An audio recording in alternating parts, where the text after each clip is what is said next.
বাংলাদেশের মানুষ ন্যায্যতা পাবে, তার যে অধিকার, তার এদেশের যে সম্পদ প্রাচুর্যের যেই ন্যায্যতা, সেই ন্যায্যতা পাবে এবং বিদেশের আধিপত্যবাদের করার গ্রাস থেকে মুক্ত পাবে।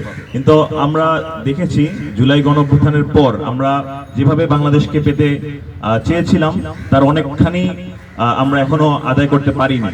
কিন্তু এই সময়ে যে বিভিন্ন সংস্কার কমিশন গঠিত হয়েছে, বিভিন্ন সংস্কার কমিশন অনেকগুলো প্রস্তাবনা দিয়েছে।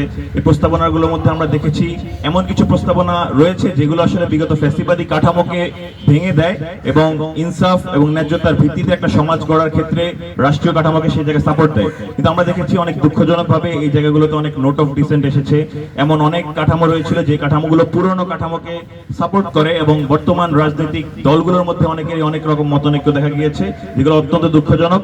এসব কিছুর সমাধানের লক্ষ্যে আগামী 12ই জানুয়ারি 12ই ফেব্রুয়ারি যে গণভোট অনুষ্ঠিত হবে, সেই গণভোটে বাংলাদেশের পুরনো রাজনৈতিক কাঠামো যারা চায়, তাদের যারা চায় না পুরনো রাজনৈতিক কাঠামোকে বদলে নতুন রাজনৈতিক কাঠামো, যে রাজনৈতিক কাঠামোর মাধ্যমে আসলে ফ্যাসিবাদ হয়ে ওঠা, কেউ ফ্যাসিজম চর্চা করা, ফ্যাসিবাদ হয়ে ওঠার সুযোগ হবে না, কেউ তার একদেশদর্শী স্বেচ্ছাচারী আচরণের আর সুযোগ পাবে না, সেই রাজনৈতিক কাঠামো যারা দেখতে চায় তাদের সবার জন্য হ্যাঁ ভোট। এবং এই হ্যাঁ ভোটের প্রচারণার জন্য, এই হ্যাঁ ভোট বাস্তবায়নের জন্য আমরা মনে করি যারা আমরা শিক্ষার্থী সংসদ রয়েছি, ছাত্র সংসদ রয়েছে, আমাদের দায়বদ্ধতার জায়গা রয়েছে।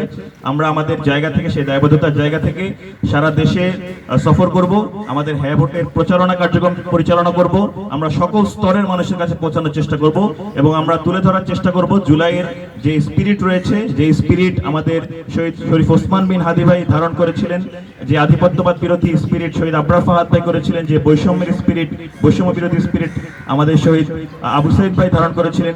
এই স্পিরিটের ন্যায়ের ভিত্তিতে আমাদের আগামী দেশের যেন আমরা বৈষম্যমুক্ত একটি দেশ করতে পারি এবং এদেশের মানুষ যেন বিশ্বের বুকে একটি উন্নত বিশ্ব হিসেবে মাথা উঁচু করে দাঁড়াতে পারে, সেই লক্ষ্যে আমরা আমাদের প্রচারণা চালাবো এবং আমরা আপনাদের সবার সেখানে সহযোগিতা কামনা করছি। আমাদের আজকের এই প্রেস বিজ্ঞপ্তি থেকে আমাদের সেই কার্যক্রম এবং সামনের যত স্কেডিউল রয়েছে সেগুলো আপনাদের প্রকাশ করা হবে।